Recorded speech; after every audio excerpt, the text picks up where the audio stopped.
What's up, everybody? It's your favorite show, Get a Bucket. I'm your host, Trey, and as usual, hope you're all having a wonderful, wonderful day. And as you can see here, we got my guy Byron on the squad. Byron, what's up, man? How's everything with you?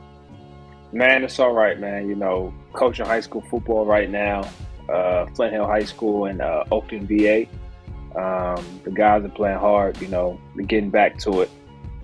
You know, just the biggest thing as football season comes around the corner, man. High school football, Friday night lights, college Saturdays, you know, NFL Sundays, man. You know, it's exciting, you know, just to see my guys, coaching my guys, and able to, you know, to watch some of those guys go to the next level. Shout out to Joshua Clark. He's a 4-star recruit at Flint Hill High School, has about 26, 28 offers right now and counting. He's going to a USC this weekend on an unofficial visit during our bye week. So that'd be exciting for him. So, you know, ready to get back to work, you know, and things like that. Down, you know, record is 0-2, but, you know, it's early in the season. We got 9 games left, still win states, so it's no problem. So that's what's going on with me. Okay. Well, you know, you can always turn around 0-2 season. You know, it's a lot more season left in the season. Well, a lot more games left in the season. And you said his name was Josh, correct? Josh Clark, yep, that's correct. Yeah, yep. Josh, champ, look, while you at a USC, go ahead and just hit that sign button. Champ. I'm a USC fan, so, you know, I'm biased. And we're not looking bad right now. I just wanted to throw that plug in there. Hey, nigga, you doing your thing, dog. Like, week 1, hey, bro, hey, that's all I want to say. I ain't gonna put all my hope in it, though. Week 2 through 4, we usually mess up. But, Josh, please, hey, Josh, you know, go ahead and give us a look-see. Give us a look-see. Stay out there. Cali's nice. But, Byron, I'm glad you're having a good time. I'm glad you're giving back to the community. You know, it's always nice that we hear good stories like this. You know, I actually want to get back into coaching myself, too. So, I missed the boat this year. I was too lazy for it, long story short. So, like, I know, because, like, I had all summer to do it, bro. And I'm like, you know what? I'm doing this, I'm doing that, I'm trying to come up with this. I'm like, you know what? I'm just not going to. I should have just put my name in the hat. And, like, I already got talked up about it anyway. So, I'm going to try for it next year. And at least hopefully, come on out. Y'all try for it next year. Yeah, hopefully be able to try for it next year. But y'all got to do a lot of stuff, though. Y'all got to do CPR training and stuff like that, too. I'm like, oh. It's a lot of stuff. It is. Yeah. Anybody else for this? Anybody else got this? Dang. But, I mean, I guess you got to always have that type of stuff because, you know, people can get injured. And, well, that's what's happened with the Dallas Cowboys, at least. Now, not necessarily for the Green Bay Packers, you know, unless you count Aaron Rodgers' ego a little injured. But, you know, he lost Devontae Adams, so he's got a couple other wide receivers. I think Alan Lazard, oh, my gosh. He was injured this week. You got Sammy Watkins out there. You just got a lot of new faces out there. And Aaron Rodgers already stated, hey, the planning phase, we didn't do that well. And then for the Cowboys, well, you know, Dak Prescott, he can't really give a thumbs up right now to the fan base. So, like, you know, he injured his thumb. I don't know if y'all caught that or not. But, like, his wide receiving core already was lost last year. So you have woes for both teams, but you can also look at them as developmental time frames, right? For you, you know, you got a little experience here with these NFL boys. So which team do you look at as having the best development period right now? Who would be the best? Who would be, I guess, classified as the winner between these two wide receiving cores in terms of development time period? I think it's tough to answer that question. Let me tell you why. There's 2 underlying factors that are very different for both organizations. So I'm with the Dallas Cowboys. The Dallas Cowboys have Jerry Jones in the way. So whatever Jerry Jones wants is what they do. He said at the beginning of the season, he said we're going to get the ball to Zeke and do this and do that. So he's in the way. He pretty much controls everything that's going on within that organization. And I think he's in the way. I don't think Dak Prescott is a bad quarterback. I don't think that he can elevate his guys to the next level. I think he is an average quarterback, to say, if you will. Is he a game manager? Like, and the reason why I asked that is, at one point in time, I thought Russell Wilson was only just a game manager, right? Like, okay, just get the ball from here to there, just pretty much do what the coach says, but nothing else. Like, is that kind of the realm that you're saying, or is he a step below that? Because again, Russell Wilson also exceeded that expectation, so I just want to make that clear. But is he? Yeah, I would say Dak is a. He's been given a Ferrari without a license, if you will. And the reason why I say that is because when he was drafted, he had probably top 3 offensive line. Running back was already there. Receiving core was pretty good. Defense was mediocre. I mean, not saying anybody, but you'll have a higher chance of success behind a better offensive line. So, when you see games and things like that, when they get to the playoffs or whatever it may be, they can't beat anybody. The Cowboys can never beat anybody in the playoffs because they have a weak division. So I think, in regards to the development for the receivers, I think it's a combination between Dak's ceiling and Jerry Jones getting in the way. With Aaron Rodgers and the Green Bay Packers, I think the problem is Aaron Rodgers. It's at the end of the day, these are young men. They are adults and have their own confidence. But for Aaron Rodgers has the inability to create relationships with people. And I think his inability to create relationships with people will be a hindrance to their development as receivers. A receiver and a quarterback is a spoken and unspoken communication. You kind of guys have to have a connection, if you will. Hang out off the field, laugh and joke off the field, talk about things. Maybe, you put your lockers next to each other, whatever you got to do. I don't think Aaron Rodgers is a personable guy to develop all those young receivers. And I think that's why Devontae left, because he didn't know what Aaron Rodgers was going to do. Now, granted, I think Devontae will still be successful wherever he is because he's a great talent. But it's just Aaron Rodgers. Aaron Rodgers is the hindrance to the Green Bay Packers receiving core because he doesn't want to build a relationship with them. He doesn't want to do those things. He just wants to pass the ball to them and hope they're in the right spot, versus, being there for them, maybe, talking through things, FaceTime or, Google Meets, whatever they got. It's kind of get in sync. And I think that's going to be a hindrance for the receivers. I think ultimately, I'm going to say a controversial take. I think if the Packers have a bad year, he retires. That's tough, bro, because he's got a lot left in the tank. I think if anything, you try to trade him and see what you can get for him. But I could see maybe if nobody's willing to try and he's too tough of a talent to say he just ups and retires unless he wants to, right? Like we have seen that occur. I mean, Andrew Luck retired at age 28, 29. That was pretty wild. So, I mean, that could be the case. So I guess what I'm hearing is it's coming down to Jerry Jones and Aaron Rodgers for you.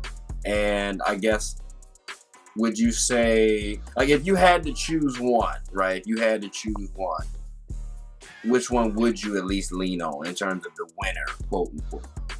I would say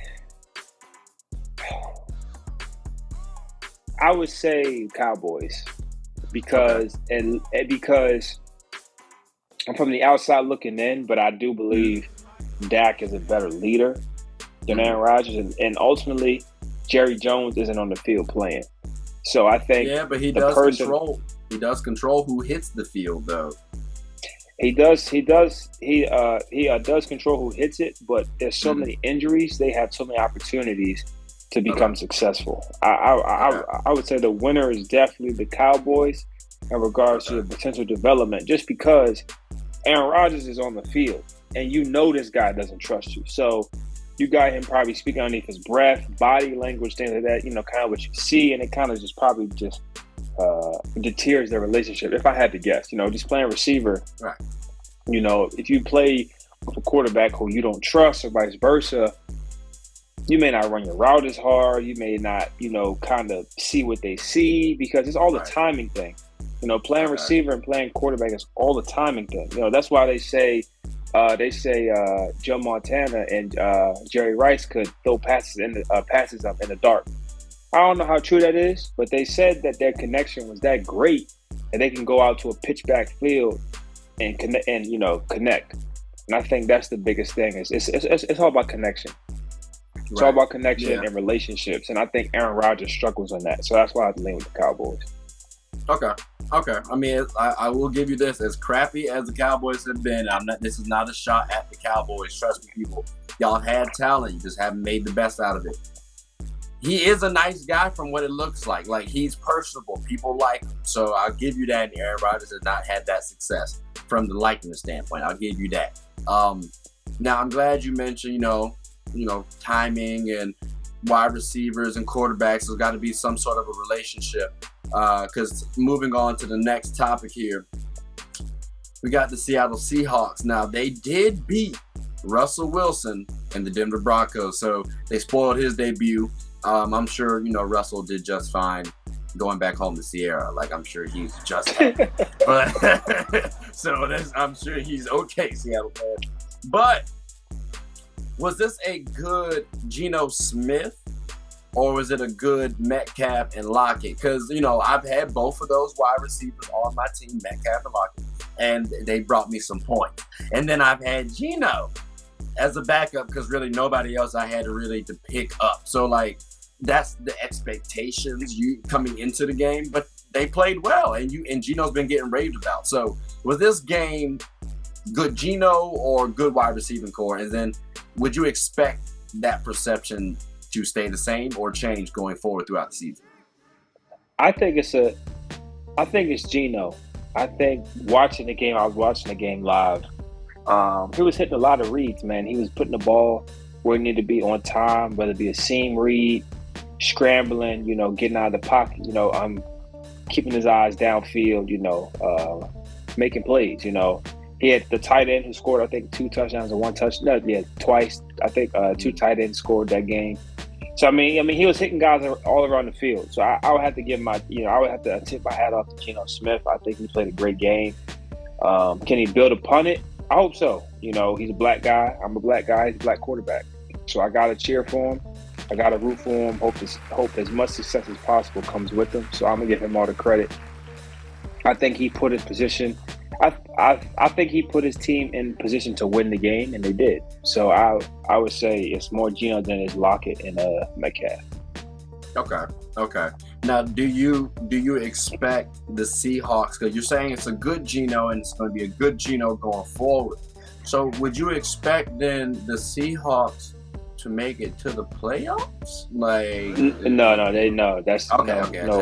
You're reaching. You reach. I just had to ask. No. If we listen, reach Richards. Okay, hold on. But hear me out though, right?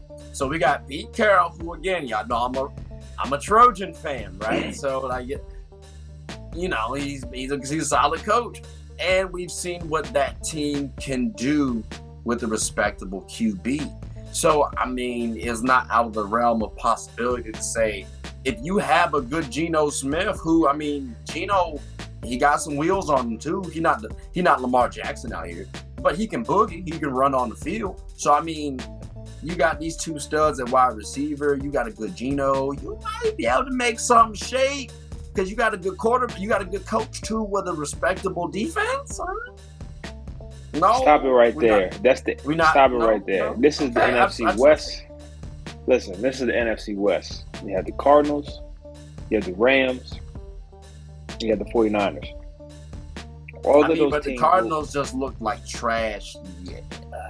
Yeah, you gotta think, man. They got some injuries. They don't have Hopkins until game 6, I believe, or game 8. I forgot which one it is. So that's half the season almost. Yeah, and then they lost Kirk or whatever it may be. So yeah, they got they got iron some wrinkles out. I think like Seattle got a shot. It's a connection thing, right? He doesn't have his guys. Murray doesn't have his guys. It is what it is. But he's gonna get those guys back. He's gonna get Hopkins back. He's not gonna get Kirk back, but they got Brown, whatever it may be. I'm not a big Hollywood fan, but Brown. But I think I'm not. But at the end of the day, I think the Seahawks, it's like they're not trying to win.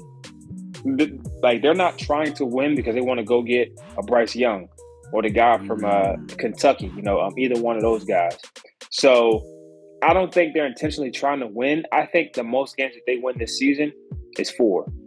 I think they win 4 games, at most 5. That's crazy. I just think I just 20% of the way there. They 20% of the way there, but that's that was more of a juices flowing. We got to play against Russ. You know what I mean? Okay. Like that was the environment. I think that was more the environment than it was that team. I don't want to rain down on Geno. I mean, I don't think he can play. I don't think he can play like that for 17 games. I don't think he can sustain that. So we switching it up a little bit. I thought you were saying earlier you thought he might be able to play that well for the entire season. That's why the playoff question came in. Oh no. Okay. No way. Geno, he won't be able to sustain that. I'm not hating on the man. I'm rooting for him. Hope all the best. But he's been in the league for over 10 years. If he can sustain that, he'd be a starter. Yeah. I was definitely caught off guard when I thought you said he can sustain it for an entire season. I don't think he can sustain it. No, I think defenses. Yeah, defenses will play better. I think the Broncos are ironing out wrinkles. You got a first-time head coach, new QB. Mm-hmm. It just so happened to be against the Seahawks. You know what I mean? So it was all about the narrative. It's all about the narrative. The Broncos aren't worried about it. I wouldn't be worried about it. It's one game. It's true. One game of 17. And I think Russell Wilson, I mean, they beat themselves, man. If you look at it, they had 4 possessions in the red zone, and they scored once? Or 0 time? I forgot what it was. So they're not scoring in the red zone. I mean, but you're down there 4 times. If you score 3 of those 4, the game is 36 to or 35 to 20, maybe less than that. So I don't think the game is close at all. So I would say the Seahawks they'll probably will be the worst team in the NFL this year. Seahawks, worst team in the NFL. All right. Well, wow. Okay. Well, I'm sorry to hear that, Seahawks fans. I hope not for you, but apparently, damn. I'm King Controversy. Yeah. He likes to be controversial right here, though. So it's cool. It's fine. We're not gonna get any more controversial takes he's made. Maybe he'll get a little controversial on the next one, though. But let's see. We'll find out what happens. But on to the next topic. So we got the Minnesota Vikings. Like you said, it's only been week 1. Right? It's only been 1 week. But these boys are looking pretty good. Like, I'm going to give my shout out to Kirk Cousins.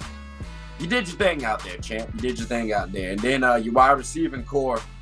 And, of course, I got to include Dalvin Cook in there. But, they did their thing as well. Is this the best wide receiving core, or maybe I should say just offensive core in the NFL? That's tough. It's really tough. I still think the Buccaneers have a lot of talent. I think the Buccaneers. I mean, you got Julio, you got Mike Evans, you got Godwin still, and Fournette.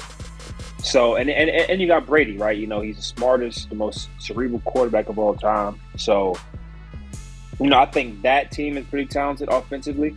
I think the thing with the Vikings is that they got a dog. They got Justin Jefferson. Now they got some other guys around him that complement him well. But he's a top 5 receiver in the league. I mean, this is his third year in the league, probably 3rd, 4th year in the league. I mean, that dude is sensational. That dude is 9 sensational. receptions, 184 yards, 2 touchdowns. Yeah, I mean, that guy, he's, like I said, man, that guy's special, man. He's sensational. You got to understand that they moved on from Diggs to get Justin Jefferson, and Diggs just had 6 receptions for 122 yards, something like that. And Diggs had a great game too as well against Ramsey. He killed Ramsey. So Diggs was getting off.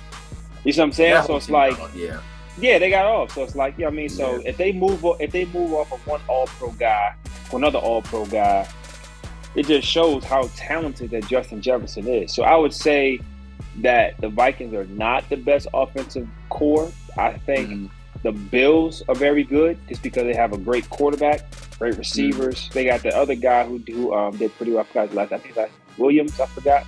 But I like the Bills and I like the Bucs offensive core. And I also like the Dolphins. I think the Dolphins, as time goes, they just shellacked the Patriots. Yeah, and I think Waddle and Tyreek, I think once they get their feet wet, I think they're going to score a lot of points. I think they're going to score a lot of points. So I would kind of I would probably rate the Vikings right now probably about 3 or 4. 3 or 4. 3 or 4? Okay. Yeah, okay, from a wide receiver standpoint? Okay. Yeah, Real quick, how do you like, because you said Justin Jefferson is the top 5. So then where absolutely. would you rate Thielen and Dalvin Cook? And understandably, right, Dalvin Cook again is a whole running back. The boy can just catch as well. So he can play. You know what I'm saying? So, like, where would you rate both of those players real quick? Thielen. So he was out last season, I believe. He was hurt for a majority of the time. That's kind of how Justin Jefferson kind of really emerged. I would say Thielen, I mean, no order, top 5 wideouts right now is probably Diggs, Devontae, Justin Jefferson, Jamar Chase, and I would probably say Keenan Allen or Mike Evans. I really like those guys. You can even throw a CD Lamb in there. You could throw. Because let me tell you right now, he's on my fantasy football team. Like I said, I don't think he's top 5. I would say he's top 10, top 15. And then you got, Cooper Kupp. You got Kupp still. You can't disrespect. Yeah, I can't. He's the. Can we give OBJ any love or not? I like OBJ. He had to come off his injury. I think OBJ is still a top 10, top 15 guy, talent-wise, in the league. So I think Thielen is after those guys I just mentioned. I would have him on the outside. I'm looking in. I think you got a lot of. I mean, I didn't even mention Metcalf, AJ Brown. I mean, I didn't mention. Yeah. I mean, you got, and then the guy from Washington. The things like that, and then you got to mention Tyreek Hill, who can play. You know what I'm saying? Tyreek can play. Okay. So Thielen, I guess Thielen shouldn't be your first wide receiver. He should be like your second. I think he's a good second. He's a good second. Good second, capable first. Good second, capable first. Is that fair? Capable is tough. I think Jefferson and Cook have a lot of attention, and Thielen can make it. So Thielen can make it happen. He can make it happen. He's a D2 guy. So I'm giving him credit. He's a D2 guy who's been in the league for a little while now. Got a big contract. So I'm rooting for him as well. But for him to say top receiver, he's not even someone who I would automatically think of. Well, when I say I mean on that team. You know how everybody got like the one slot. Oh yeah, I mean he's number 2. He's number two. Okay. I got you. Okay. I was just curious about that because again, they dog. I put money on the. Well, actually, no, I didn't put money. I never really put money on the Green Bay Packers and the Vikings because they always get a little tricky. So I never really like to put. Yeah, I never like put money on it. You can always go which your way. I never really like doing it. You know what I'm saying? I never. But at the same time, I don't know because sometimes there be games where I'm like, I know I'm about to win that.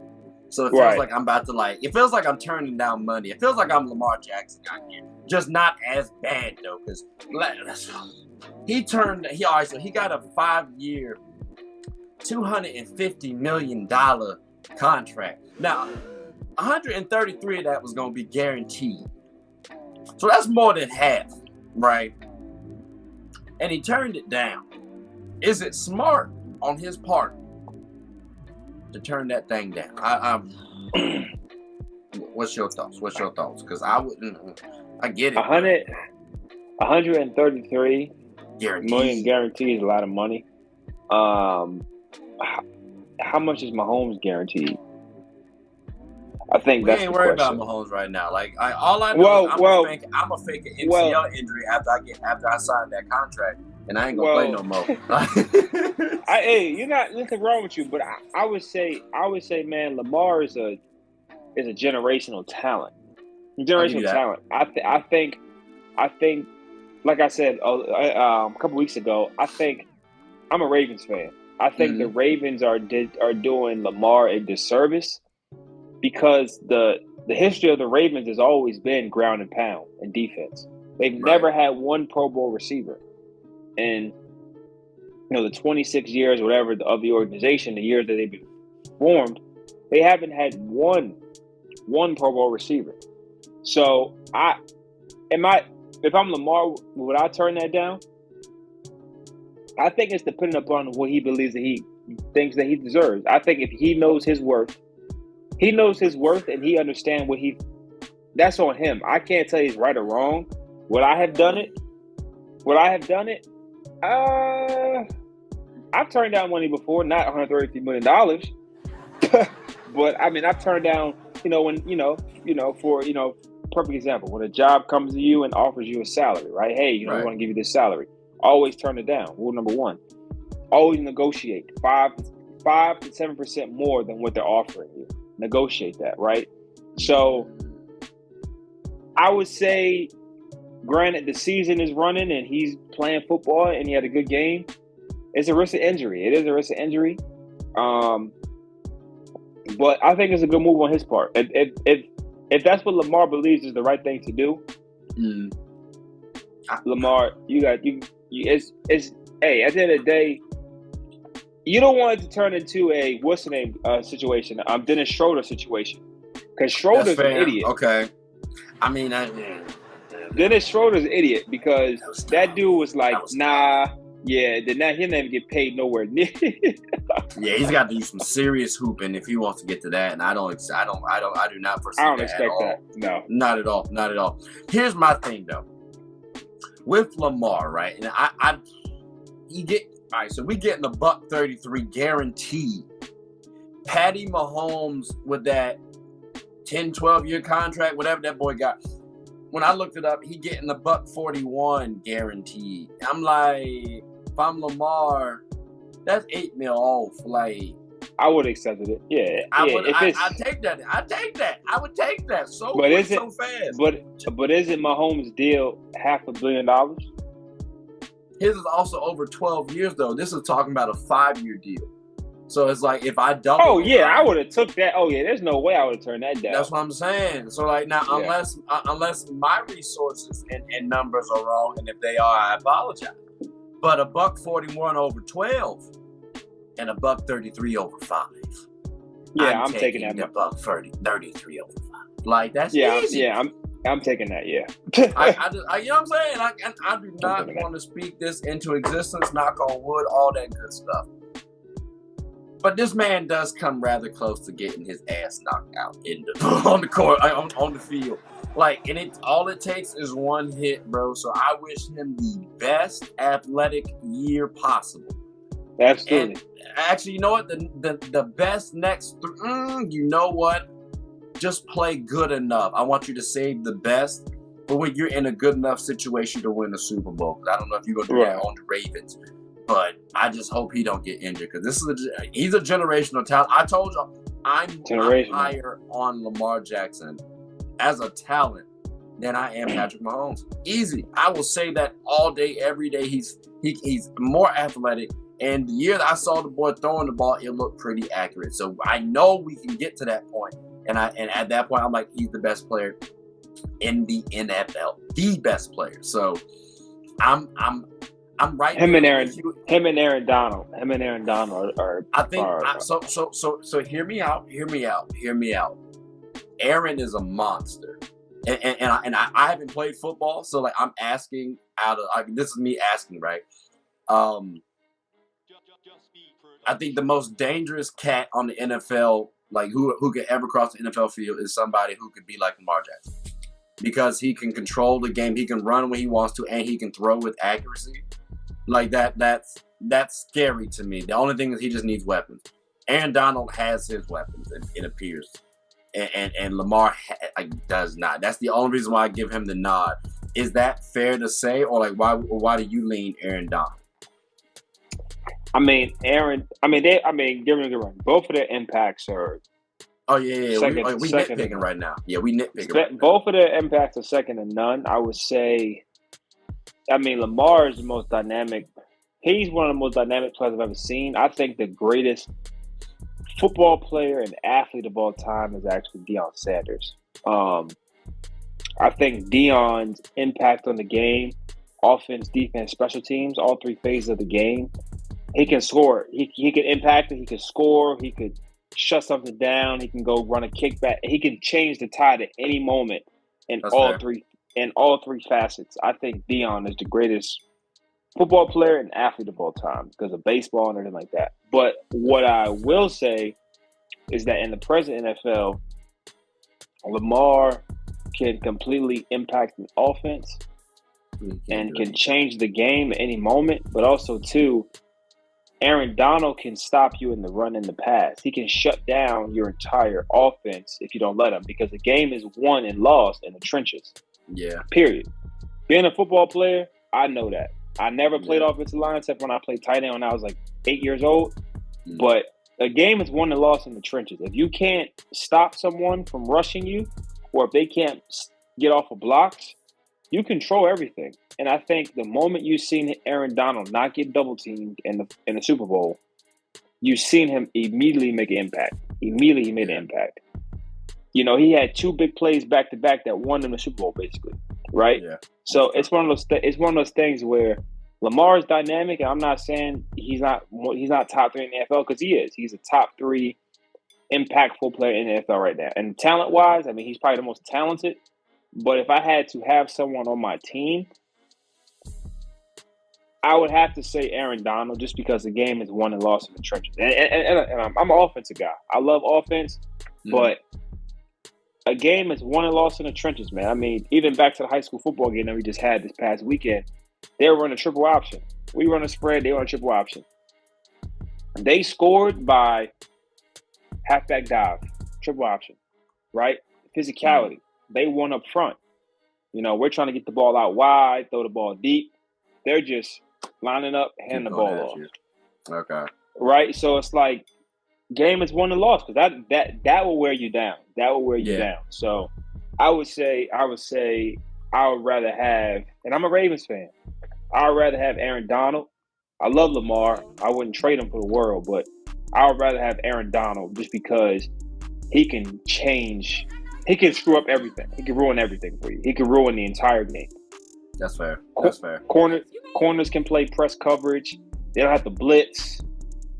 So I would say that. Okay. I got you. Huh. Okay. Well, I mean, that about covers it. That about covers it for this show. Okay. Plus, I think we got a couple of good topics in there. I do got one more section though for you. If you will, just real quick. You know, it's called the Would You Rather, folks. What we do is we just pick would you rather this or would you rather that, right? That's all we're going to do. So we're going to do these real fast. Ravens versus Patriots. Who are you taking? Ravens. Mac Jones hurt. Defense looking good. Lamar is going to step up and do what he needs to do. That's easy. Ravens. Okay. You don't believe in Bill Belichick then getting the job done? Bill is outdated, but that's the best. Yeah. I'll see you next week on that one. Great. All right, that's tough. All right, we're here now. So Bill's outdated. Mac's injured, or broken, I should say. I don't know. We'll see how it goes. But Ravens won though. All right, that's cool. That's fine. Arizona versus Philly. You know, 2 birds. Gang. Like, who you going for? Who's home? The home team's going to win it for you? I think so. I think the home team wins that game. Now, answer me this. Do you feel like both teams are shaky on the road? Is that the reason why? Or like what? I don't think Arizona drops 2 in a row if they're one game is away, one game is home. I know that they just played the Chiefs, and it's the Chiefs or the Chiefs. Oh no! But I think this isn't next week. This is just like in general. Like, who do you think? Oh, in general. Oh, okay. I would say I like the Eagles, man. Give me the Eagles. The Eagles. I think the Eagles. They got AJ Brown. They got Devontae Smith. Okay. You know, they got some talent out there. So I would say, give me the Eagles. I think the Eagles win the division. I think they win the NFC East. So give me the Eagles. I think they go 10-7. Okay. 10-7. So 10-7. Yeah, 10-7. I think that's what they go. Okay. Eagles 10-7, leading the NFC East, going to the playoffs, possible Super Bowl. Super Bowl team out the NFC this year. Whew, that's tough. My AFC Super Bowl team and winner of the Super Bowl is going to be the Bills. Bills are by far the best team in the NFL right now. They should have been there last year. Things happened like they did. The Bills, I've been saying this before the season started, put your money on the Bills if you're a betting man or a woman. Take that for sure. I would say the NFC team coming out this year. I have an answer for you. I don't really like any NFC team right now. I'm not a fan of any. Okay. I'm not a fan. I feel it though. I'm not a fan of any NFC. Yeah, I'm not a fan. I don't think any of those teams can compete with the Bills right now. None. Not even the Bucs. Not even the Bucs. Nope. That's crazy. Nope. Okay. All right. Hey, we're gonna have to see. We're gonna have to see. Nope. We're gonna have to see that. Now, since you don't like the NFC teams, we're gonna keep it, I guess, AFC related. We got the Chiefs versus the Titans. Who you got in just a regular casual game? I like if the Chiefs can stop the run, the Chiefs. I don't think Tannehill. Now, if they put Malik Willis in, that boy could play. That boy is not a game manager. He takes chances. He takes risks. He's dynamic. Give him a chance. I think they have a chance. Truth be told, I think they have a chance if you give him a chance. He'll get a chance later in the season to play, I believe. I think Tannehill the pressure will be on for him. So give me the Chiefs. I think Mahomes is going to get it done. They got a lot of talent. They got that guy from the Packers over there now. They got some talent over there on the Chiefs. I think the Chiefs go 12-4. I mean 12-5. I guess you could call it 12-5. Yeah. I like the Chiefs over the Titans. Okay. All right. That's fair. I would say the Chiefs too, but that's just because out of bias. I don't really like the Titans too much. I feel like Henry just going, like, they're just running Henry to the ground. And, I mean, it's tough. I hate it for him. I thought they were going to do work with Julio last year, but they disappointed me.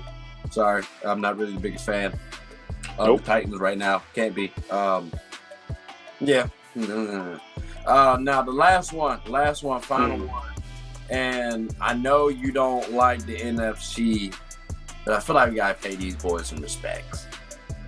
The Packers versus the Bucs. Who we taking? Like, is it the Packers? Easy. You know what I'm saying? Like, 'cause I mean, hey, all I know is Aaron Rodgers last year, week 1, said be patient, and he won an MVP. So I mean, is it fair to keep him out of this W column this week, like this game? I don't know.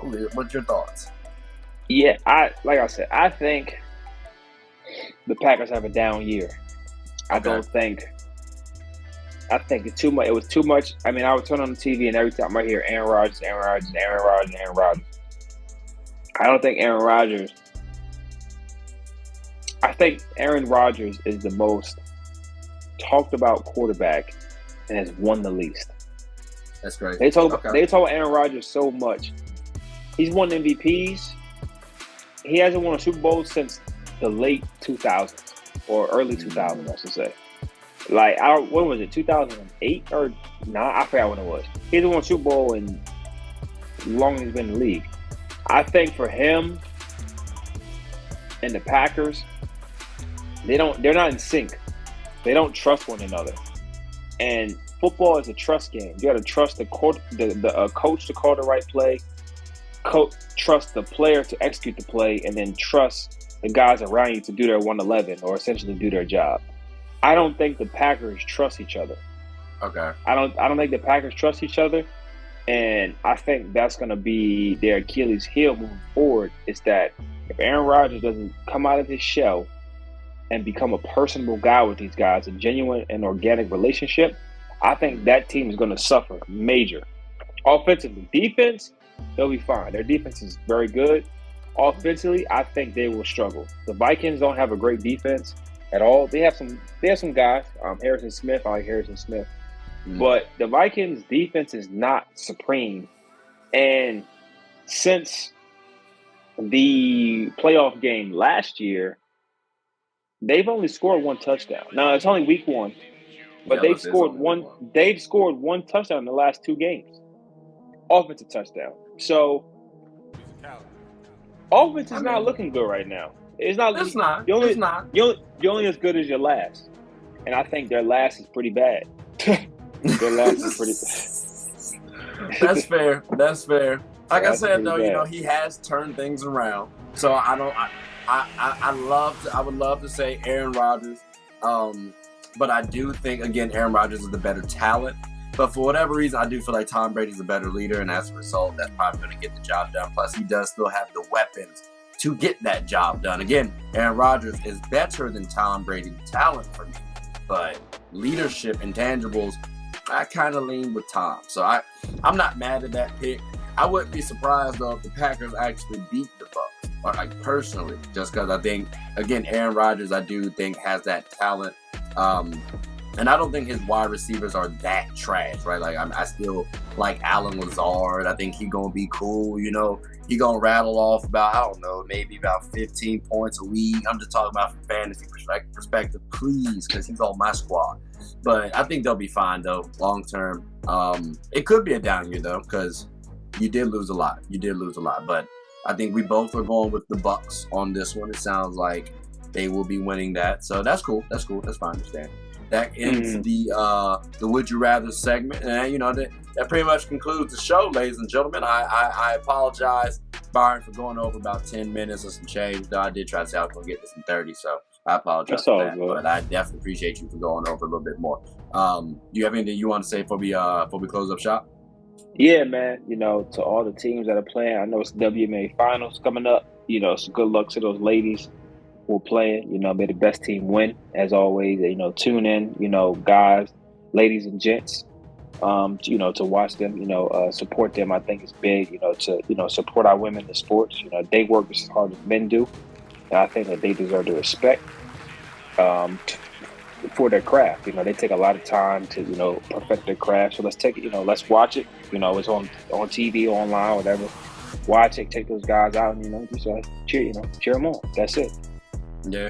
No, that fun fact, I'm actually doing I'm talking with some other folks later, literally after this, about the WNBA stuff too, while the finals is on. So we'll definitely try to keep that promotion going for the WNBA, because it is a fun sport to watch and enjoy. So, but I appreciate you coming on the show again.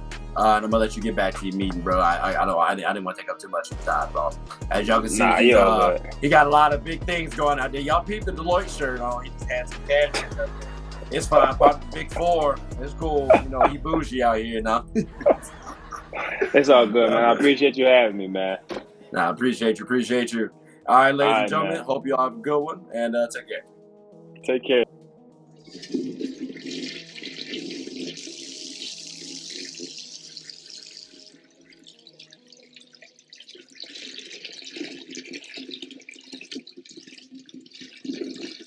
I did not know you guys were still here. As you can see, we're at the back end of the show.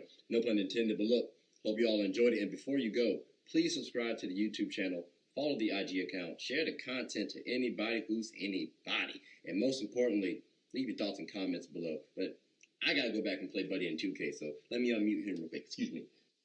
Hey, boss, I'm back. Nah, you better catch this word. We get buckets around here, kid.